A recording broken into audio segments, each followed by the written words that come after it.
Bismillahirrahmanirrahim. Assalamualaikum warahmatullahi wabarakatuh. Alhamdulillahirabbil alamin. Wassalatu wassalamu ala asyrafil anbiya'i wal mursalin wa ala alihi wa sahbihi wa man tabi'ahum bi ihsanin ila yaumiddin. Amma ba'd. Bapak-bapak, kaum muslimin, hadirin jamaah salat maghrib dan isya serta anak-anakku sekalian dari Rumah Quran Ibnu Qudamah.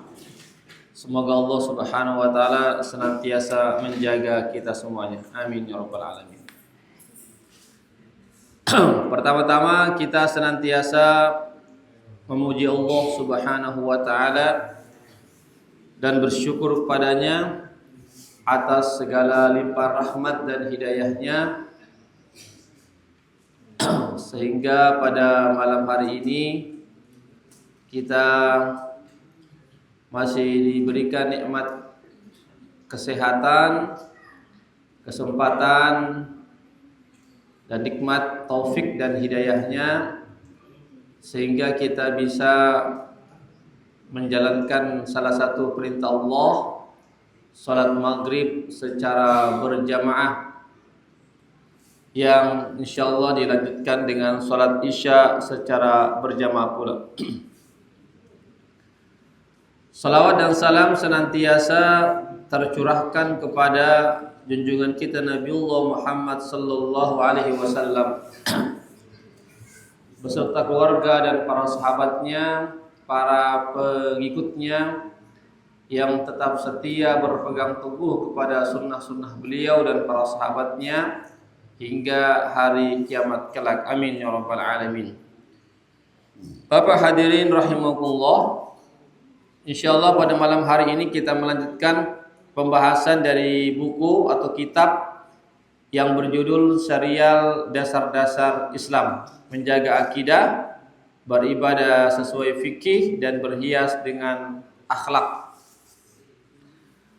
Pada pertemuan yang lalu kita masih membahas tentang tata cara sholat sesuai tuntunan Rasulullah sallallahu alaihi wasallam. Ya. Pada pertemuan yang lalu kita sampai pada gerakan ruku'. Ya, gerakan ruku'. Ya.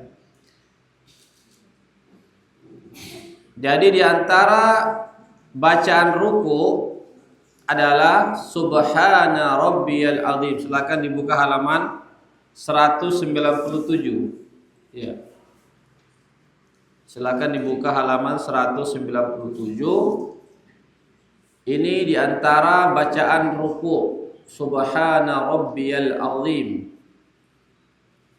Ya, itu dibaca sunnahnya 3 kali, minimal 1 kali, paling minimal ya. Yang wajibnya 1 kali, yang afdolnya 3 kali. Ya, Subhana Rabbiyal Azim. Maha suci Tuhanku yang maha agung. Ya. Hadis riwayat Abu Daud. Hadisnya sahih. Atau boleh juga dibaca Subuhun Quddusun Rabbul Malaikati Warruh.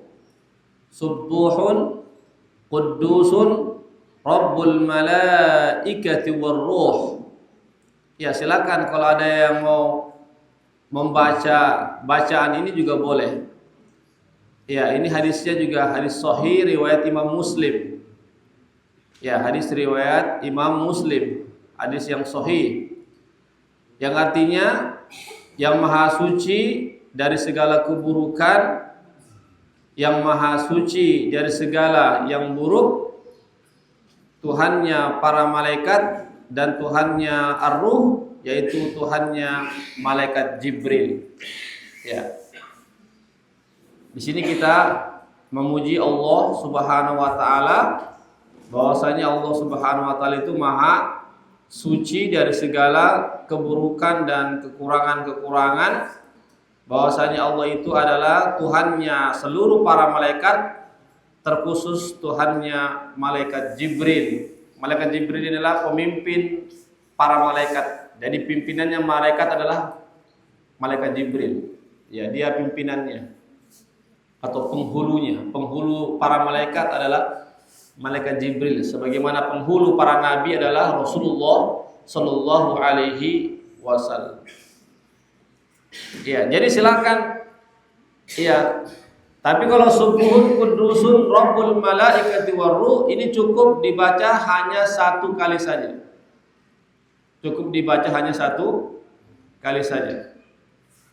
Kemudian kalau ada yang membaca bacaan yang ketiga, ini juga boleh. Subhanakallahumma rabbana wa bihamdika Allahumma ighfirli. Subhanakallahumma rabbana wa bihamdika Allahumma ighfirli. Itu juga boleh. Cukup satu kali saja. Ya. Ini hadisnya sahih juga, hadis riwayat Imam Bukhari dan Imam Muslim. Hadis sahih riwayat Imam Bukhari dan Imam Muslim. Jadi ada 3 riwayat bacaan. Silakan kita pilih salah satunya. Silakan kita pilih salah satunya yang kita anggap mudah untuk dihafal. Yang paling mudah ya Subhana rabbiyal azim, itu yang paling mudah, yang paling pendek. Silakan itu dibaca. Ya. Jadi alhamdulillah ya, kita sudah menyelesaikan bacaan ruku. Bacaan ruku. Kemudian setelah ruku apa? Iktidal. Iktidal artinya berdiri setelah ruku. Jadi jangan langsung sujud. Iya, jadi setelah ruku berdiri. Sami Allahu liman hamidah. Ya, ini namanya iktidal. Iktidal dia berdiri tegak. Itu iktidal. Berdiri tegak. Ya, berdiri tegak. Yang ke-13, iktidal dilakukan dengan cara mengangkat kedua tangan. Dengan cara mengangkat kedua tangan seperti saat takbiratul ihram sambil mengucapkan sami Allahu liman hamidah. Ya itu.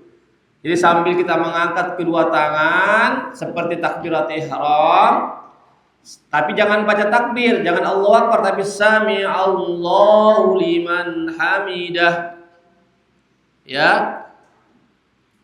Membaca sami Allahu liman hamidah ini berlaku bagi imam dan orang yang sholat sendirian. Jadi membaca sami Allahu liman hamidah ini dibaca oleh imam atau orang yang sholat sendirian. Adapun makmum tidak. Sami Allahu liman hamidah itu tidak dibaca oleh makmum. Ketika sholat berjamaah ya, makmum tidak baca itu. Hanya imam saja yang baca atau orang yang sholat sendirian. Adapun makmum maka cukup membaca atau mengucapkan Rabbana walakal hamd. Rabbana walakal hamd. Ya. Itu yang dibaca oleh makmum, termasuk imam juga. Termasuk yang sholat sendirian juga. Jadi Rabbana walakal hamdu itu dibaca oleh makmum, dibaca juga oleh imam, dibaca juga oleh orang yang sholat sendirian. Tapi kalau sami Allah liman hamidah hanya dibaca oleh yang imam saja dan orang yang sholat sendirian. Itu kalau sami Allahu liman hamidah.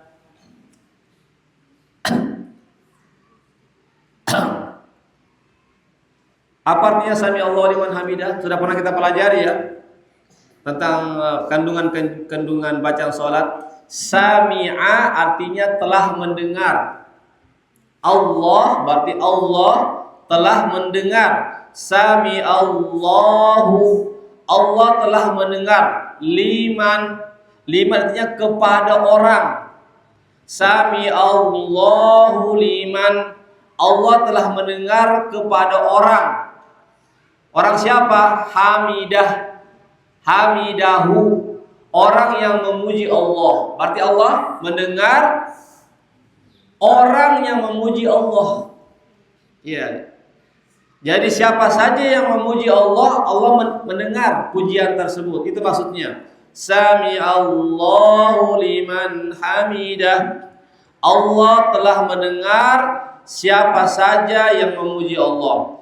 Iya, siapa saja yang memuji Allah, maka Allah Maha mendengar, dan Allah itu sangat suka kalau dipuji. Manusia saja suka dipuji. Siapa yang tidak suka pujian? Ya, pasti kita suka dipuji kan? Kalau dicela pasti kita marah.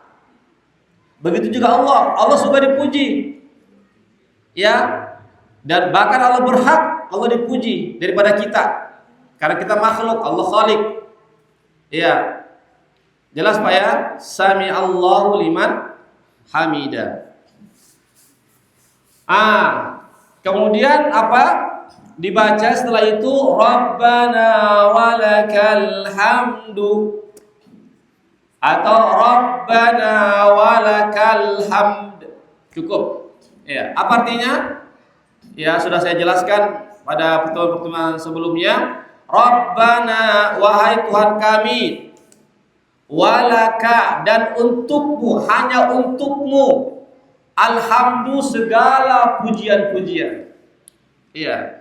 Jadi segala pujian-pujian itu yang berhak untuk kita puji hanyalah milik Allah Subhanahu wa taala. Ini ya. Jadi boleh pakai wa, boleh pakai tidak. Oh ya, di sini nanti ada disebutkan ya. Ada berapa ya? Ada 5 riwayat. Ada 5 riwayat tentang Rabbana walakal hamd. Silakan kita pilih salah satunya. Ya, jadi setelah kita membaca Sami Allahu liman hamidah, ya, apa yang kita baca? Rabbana lakal. Ini tidak pakai wa, boleh.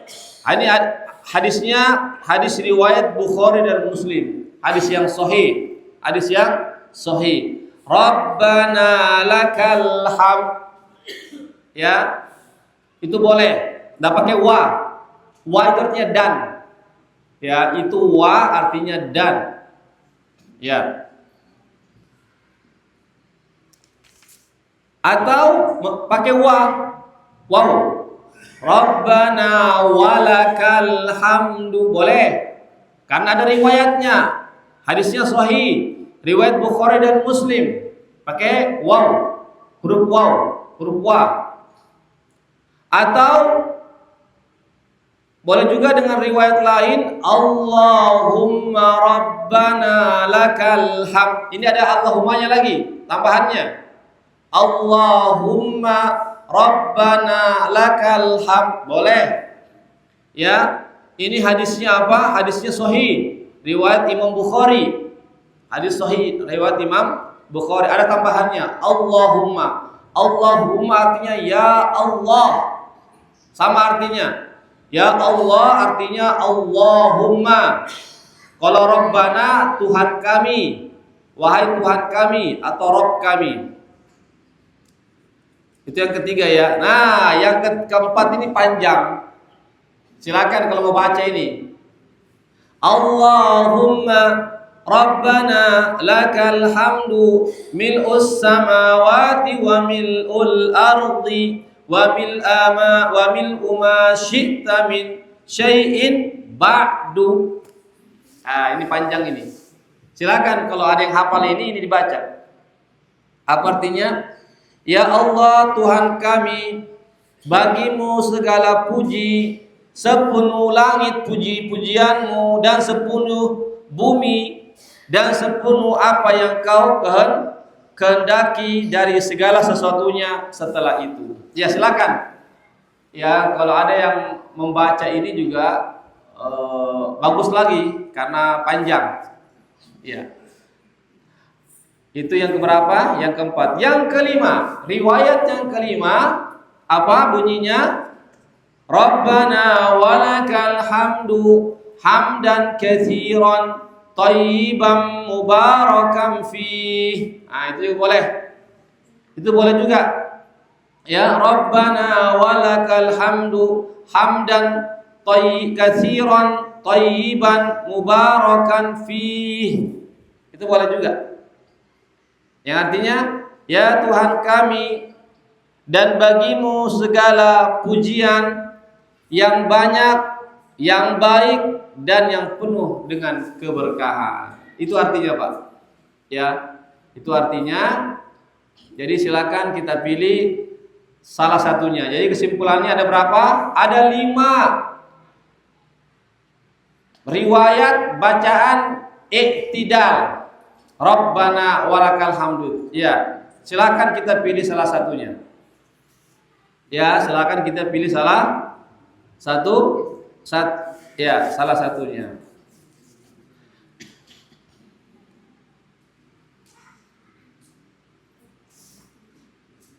Kemudian setelah itu sujud. Ya, setelah itu sujud. Ya, jadi setelah kita membaca tadi Rabbana lakal hamdu atau walakal hamdu, ya, atau bacaan yang lainnya, setelah itu apa? Sujud. Menyungkur sujud sambil bertakbir. Ya, sambil bertakbir kita sujud. Allahu Akbar, begitu. Ketika sampai bar, begitu. Allahu Akbar, begitu. Ya. Tanpa mengangkat tangan. Ya. Ketika sujud tidak mengangkat tangan. Ya. Lalu membaca bacaan sujud seperti yang diajarkan Rasulullah sallallahu alaihi wasallam. Di antaranya apa? Subhana rabbiyal a'la. Ya, minimal 1 kali. Yang wajib 1 kali saja. Itu yang wajib. Tapi yang sunnahnya 3 kali atau yang afdolnya 3 kali. Ini hadis riwayat Imam Abu Dawud, hadis yang sahih. Ya, subhana rabbiyal a'la. Kalau ruku subhana rabbiyal azim. Ya, perbedaannya yang terakhir. Apa artinya? Maha suci Tuhan kami yang maha tinggi. Yang maha tinggi. Atau bisa juga kita baca bacaan yang lain. Ya, subuhun qudusun rabbul malaikati warruh. Ya, boleh. Ya, sama seperti ruku tadi ya. Jadi ruku itu, bacaan ruku itu ada 3 riwayat. Ada 3 versi, 3 riwayat. Sama juga dengan sujud, ada juga 3 riwayat. Ya, sama dia. Silakan kita pilih salah satunya. Atau subhanakallahumma rabbana wa bihamdika allahumma firli. Ya, itu cukup 1 kali saja. Yaitu hadisnya hadis riwayat Imam Bukhari dan Muslim. Kemudian wajib tumakninah dalam sujud. Ya, apa tumakninah? Tenang, tidak terburu-buru. Itu tumakninah. Ya, ketika sujud tenang, jangan baru menempel di tanah langsung bangkit lagi, jangan. Tenang, minimal 1 kali dibaca. Allahu Akbar, subhana rabbiyal a'la. Allahu Akbar. Itu minimal 1 kali. Jangan sampai tidak dibaca. Ya, jangan sampai tidak dibaca. Kalau tidak dibaca berarti ada wajib sholat yang kita tinggalkan. Kalau sengaja, sholat kita batal. Kalau sengaja tidak dibaca. Kalau lupa, maka diganti dengan sujud sahwi. Iya, diganti dengan sujud sahwi. Jadi saya katakan tadi minimal 1 kali saja. Kalau kita tidak mau membaca 3 kali, minimal 1 kali. Iya, jelas ya. Itu namanya tumak nina. Tumak itu tenang, minimal 1 kali dibaca. Itu dikatakan tumak nina. Tapi kalau tidak ada yang dibaca, meskipun 1 kali berarti tidak tumak nina. Berarti tidak tumak nina. Kalau tidak tumak nina, ya maka rakaatnya batal. Kalau sengaja seluruh sholatnya batal. Ya, jelas ya. Dan ketika sujud, anggota-anggota tubuh berikut ini wajib menyentuh lantai. Ya. Jadi ketika sujud, ada anggota-anggota tubuh kita wajib ya, bukan sunnah. Wajib menyentuh lantai. Apa itu jidat? Ini jidat. Jidat ini wajib kena lantai. 1. Dia berpasangan dengan apa? Hidung. Jadi hidung ini harus kena lantai. Ya, hidung ini harus kena menyentuh lantai. Dia dihitung 1. Jidat atau dahi dihitung 1 dengan hidung. Kemudian apa? Kedua tangan ini, telapak tangan ini harus menyentuh ke lantai. Berarti 2 tambah 1 3. Kemudian kedua lutut, ya berarti 5. Ya, jadi kedua lutut itu harus menyentuh lantai. Kemudian apa? Kedua jari-jari kaki. Jari-jari kaki jangan diangkat, harus ujungnya ya. Ujungnya itu menempel ke lantai dan ditekuk sedikit menghadap ke kiblat begini. Ditekuk sedikit ya menghadap kiblat. Kita punya jari-jari kaki. Jadi berapa semua tuh? 7. Ya, saya ulang lagi, 7 ini kata Nabi wajib untuk menyentuh lantai. Ya, wajib menyentuh lantai ketika sujud. Pertama adalah dahi dan hidung terhitung 1. Ya, kedua telapak tangan berarti 3. Kemudian kedua lutut berarti 5. Kemudian jari-jari kedua kaki, jari-jari kedua kaki ya harus menyentuh lantai. Berarti itu 7. Itu wajib, harus kena ke menyentuh lantai. Baik, saya lanjutkan. Apa dalilnya? Ini dalilnya. Ini dalilnya ya. Rasulullah SAW bersabda, aku diperintahkan kata Nabi untuk sujud di atas 7 tulang. Siapa yang perintahkan? Allah. Iya. Kalau Nabi mengatakan aku diperintahkan, berarti Allah yang perintahkan Nabi. Allah yang perintahkan Nabi untuk sujud di atas 7 tulang namanya. 7 tulang. Apa itu? Jidat. Ya, sambil beliau menunjuk dengan tangannya ke hidungnya. Jidat dan hidung. Ini terhitung 1. Ya, terhitung 1. Yang kedua, kedua tangan. Ya, berarti 3. Kemudian kedua lutut berarti 5. Kemudian dan ujung-ujung atas kedua telapak kaki berarti itu 7. Ini hadisnya sahih yang diriwayatkan oleh Imam Bukhari dan Imam Muslim. Ya. Ini ikhwatal Islam, a'azakumullah. Kemudian beberapa hal yang disunnahkan ketika sujud. Ya, ini yang disunnahkan ya ketika sujud. Yang pertama adalah meletakkan kedua telapak tangan di atas tanah sejajar dengan kedua bahu. ya sejajar dengan kedua bahu. Artinya ketika kita sujud, ya tangan kita ini sejajar dengan bahu. Iya, sejajar dengan bahu ketika sujud. Itu disunnahkan.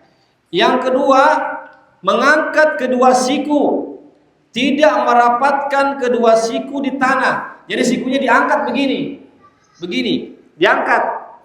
Jangan siku jangan merapat ke lantai begini, harus diangkat begini. Ya, jangan sikunya jangan merapat ke lantai, tapi diangkat sikunya. Dan menjauhkannya dari lambung. Ya, begitu juga siku jauh dari lambung, jangan rapat begini. Siku jangan menempel di lambung, tapi dijauhkan begini. Ya, jadi antara lambung, perut dengan siku itu jaraknya agak sedikit jauh, tidak rapat. Tidak rapat. Ya. Apa dalilnya? Nabi bersabda, apabila engkau sujud, maka letakkanlah kedua tanganmu ke lantai dan angkatlah kedua sikumu. Jadi siku diangkat, jangan dirapatkan ke lantai. Itu tidak boleh. Hadisnya sahih, hadis riwayat Imam Muslim. Kemudian dari yang lainnya, dari Abu Humaid As-Sa'idi, ya, radhiyallahu anhu, bahwasanya Nabi bersabda, bahwasanya Nabi apabila sujud, beliau meletakkan hidung dan jidatnya di tanah. Ya, jadi Nabi, ini persaksian sahabatnya yang bernama Abu Humaid, dia menyaksikan bahwasanya Nabi apabila sujud, beliau meletakkan hidung dan jidatnya di tanah atau di lantai, menjauhkan kedua tangannya dari kedua lambungnya. Jadi tangannya itu jauh dari lambung, tidak rapat dengan lambungnya atau perutnya, dan meletakkan kedua telapak tangannya sejajar dengan kedua bahunya, sejajar dengan kedua bahunya, ya, tidak ke depan dan juga ke belakang. Itu hadisnya sahih yang diriwayatkan oleh Imam Tirmidzi. Selesai ya, permasalahan sujud selesai. Kemudian yang berikutnya, merapatkan jari-jari tangan dan menghadapkannya ke kiblat. Ya, jadi ketika sujud, jari-jari tangan dirapatkan begini, jangan direnggangkan, jangan begini. Ketika sujud jangan begini, rapat begini. Dan jangan juga begini, jangan dikepal, ya, jangan juga mencangkram, tapi begini posisinya, ya, rapat dan menghadap ke kiblat. Ini kita punya jari-jari, ya, begitu. Ini merapatkan jari-jari tangan ini dan menghadapkannya ke kiblat. Ya, jadi jari-jari tangan itu rapat, tidak renggang, ya, bukan begini, tapi rapat dan menghadap ke kiblat. Ini ada dalilnya. Dalilnya dari sahabat Nabi yang bernama Al-Bara bin Azib radhiyallahu anhu berkata, Rasulullah sallallahu alaihi wasallam apabila sujud, beliau meletakkan kedua tangannya di tanah dengan menghadapkan kedua tangan beliau dan jari-jari beliau ke kiblat. Jadi jari-jarinya menghadap ke kiblat. Ya, ini hadis sahih, hadis riwayat Imam Al-Baihaqi. Kemudian merapatkan sisi dalam kedua telapak kaki. Kedua telapak kaki itu sisi dalamnya itu rapat, jangan renggang dan menghadapkan jari-jarinya ke arah kiblat. Ya, apa saya contohkan ya. Begini.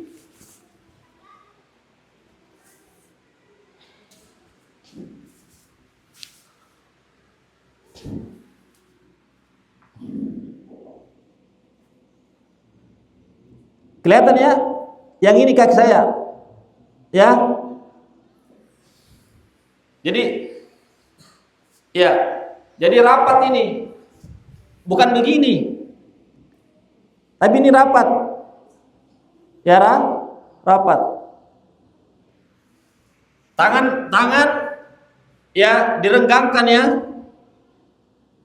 Bukan begini. Jelas ya?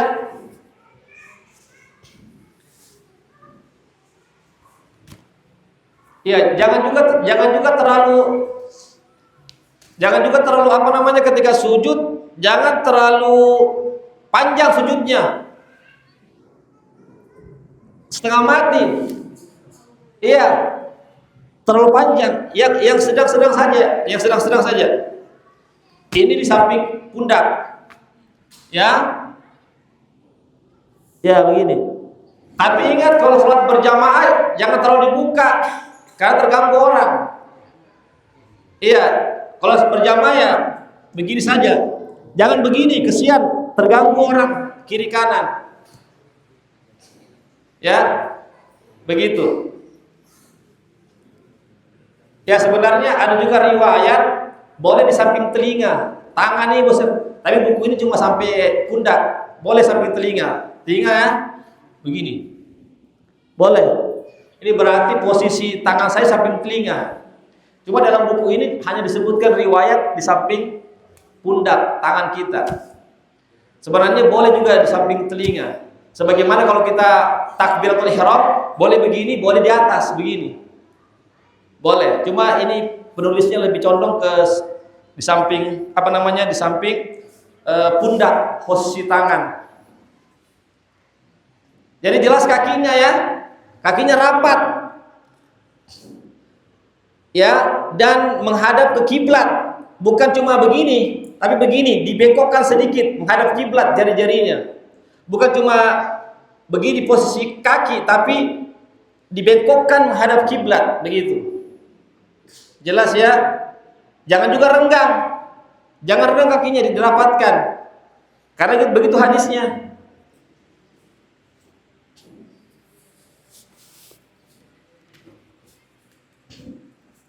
Ya. Apalagi?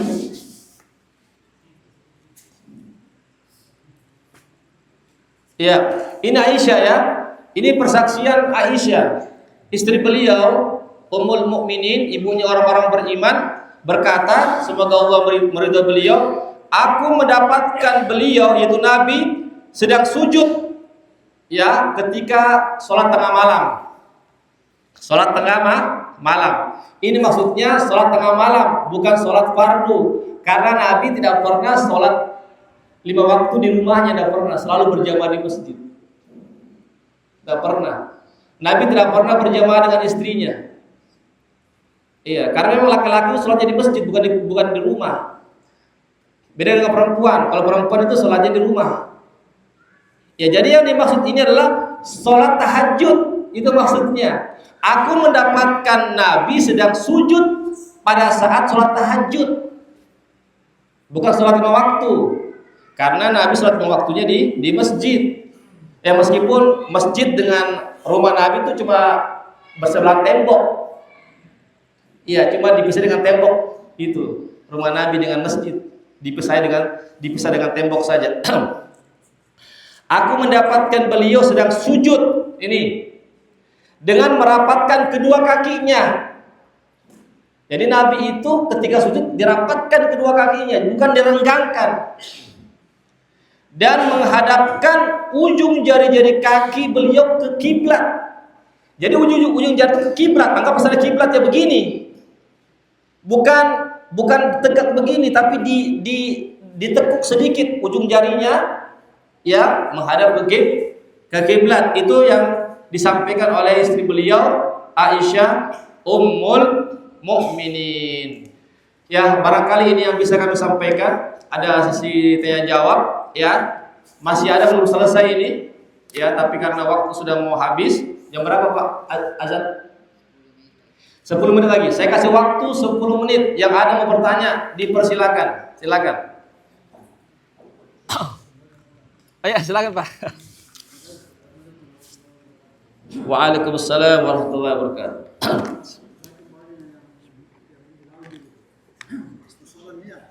Iya. Bagaimana sekiranya saya dalam waktu sholat itu, saya kadang lupa, saya cari sholat maghrib, atau saya berhenti bisa.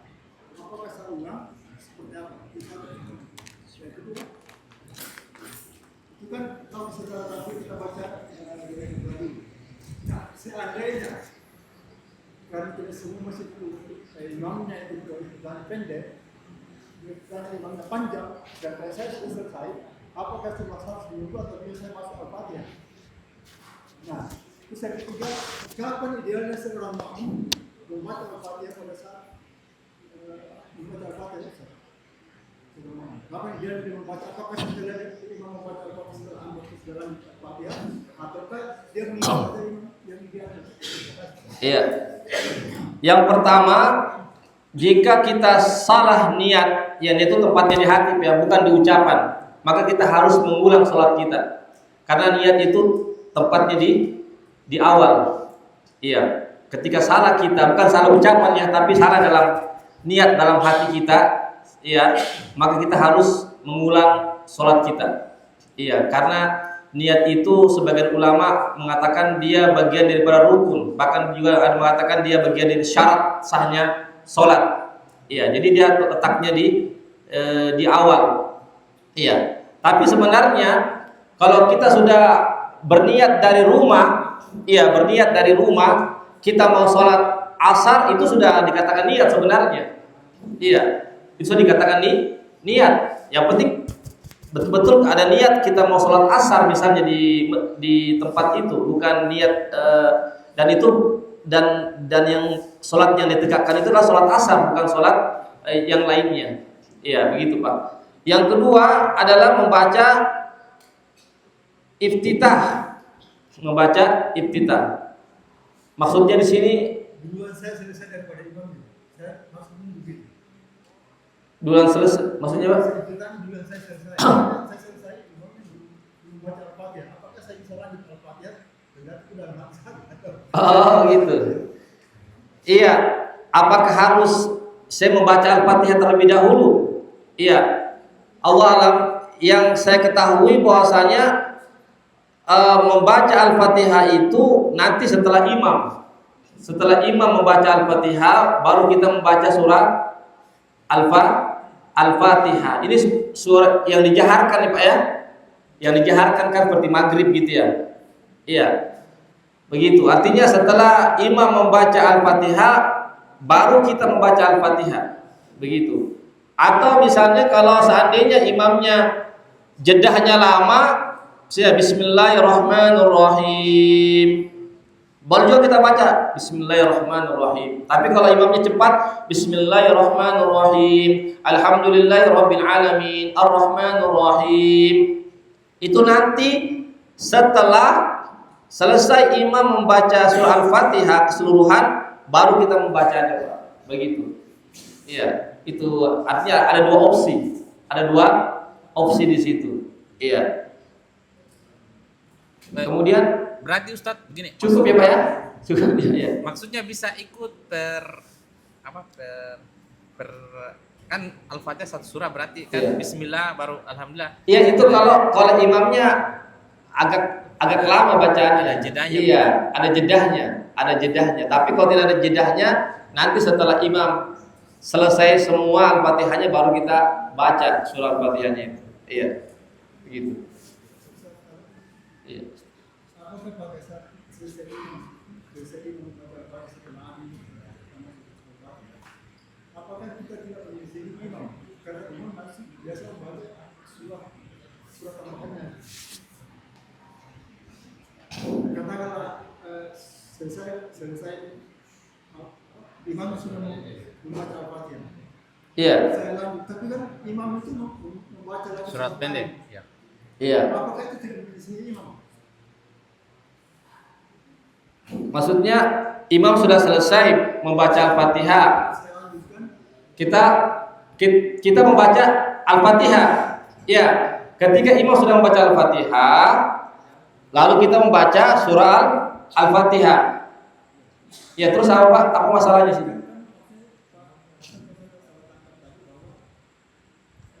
Jamaah itu membaca Iya. Nah, sekarang pada saat ini saya membaca Al-Fatihah, imam sudah masuk pada surat yang sebelumnya tadi. Iya.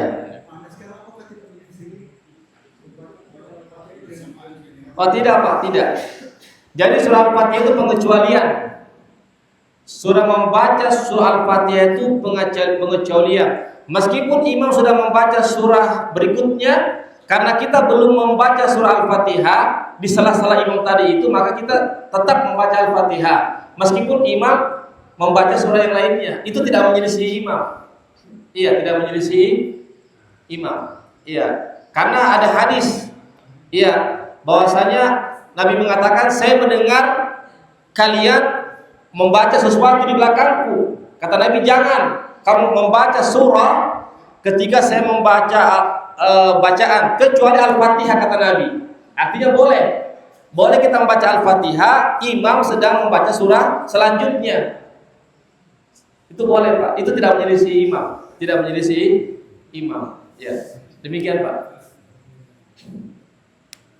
Ya, silakan Pak Ustaz. Bacaan dalam sujud Ustaz. Subhana rabbiyal a'la. Apakah setelah membaca itu 3 kali boleh disambung dengan subuhun kudusun rabbunal malaikatu warruh?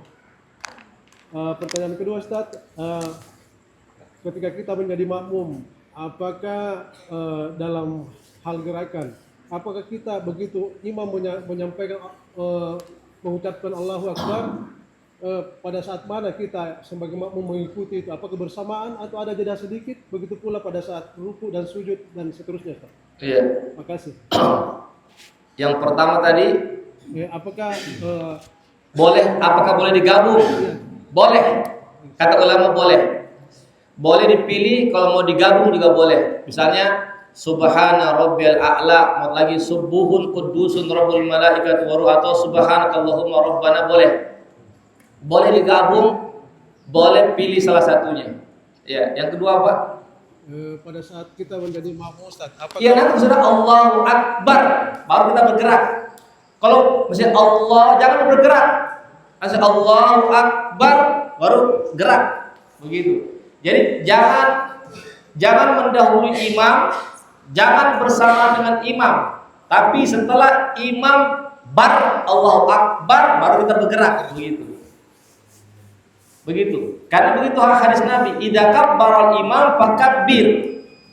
Ya, apabila imam bertakbir Allahu Akbar, baru kita Allahu Akbar. Jadi jangan mendahului imam takbir, atau jangan bersama dengan imam. Tapi setelah imam langsung kita, jangan terlalu lama.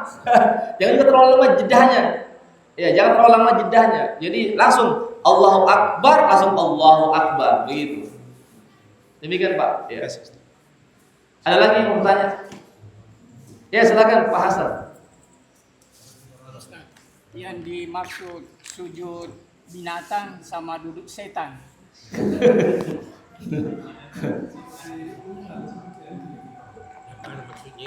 Tidak ada kan yang dapat yang Nabi Iya. ada Sujud. Iya. Duduk Pak, itu Pak. Duduk setan sama sujud binatang. sujud binatang itu. Iya. Saya belum sampai kepada duduk ini Pak. Baru masalah sujud. Iya. Jadi sujud binatang itu yang begini. Lihat Pak, begini.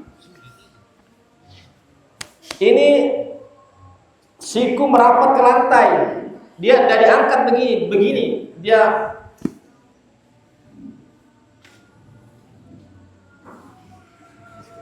iya, ininya merapat ke lantai. Ini sama dengan duduknya anjing, kan begitu anjing Pak.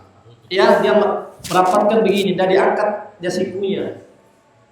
Adapun duduknya setan, insyaallah pekan depan kita masukin tentang duduk. Iya, bagaimana duduknya setan yang dilarang. Ya, nanti insyaallah akan dijelaskan nanti. Ya, ada lagi Pak? Misalnya duduk setan ini. Ya, sudah masuk di? Oh ya, insyaallah ini bersambung ya. Pembahasan masalah tata cara sholat belum selesai ya. Kita masih di sujud. Insyaallah pekan depan duduk di antara dua sujud, kemudian tasyahud awal, tasyahud akhir, kemudian kemudian salam. Ya. Demikianlah jemaah sekalian apa yang bisa kami sampaikan. Mudah-mudahan ada manfaatnya bagi kita semuanya. Mohon maaf jika ada kesalahan dan kesilapan. Yang benar hanya datangnya dari Allah Subhanahu wa taala saja. Kekeliruan, kesalahan datangnya dari kami ataupun dari godaan setan yang terkutuk. Kami akhiri kajian kita dengan membaca doa penutup majelis. Subhanakallahumma wa bihamdik asyhadu an la ilaha illa anta astaghfiruka wa atubu ilaik. Assalamualaikum warahmatullahi wabarakatuh.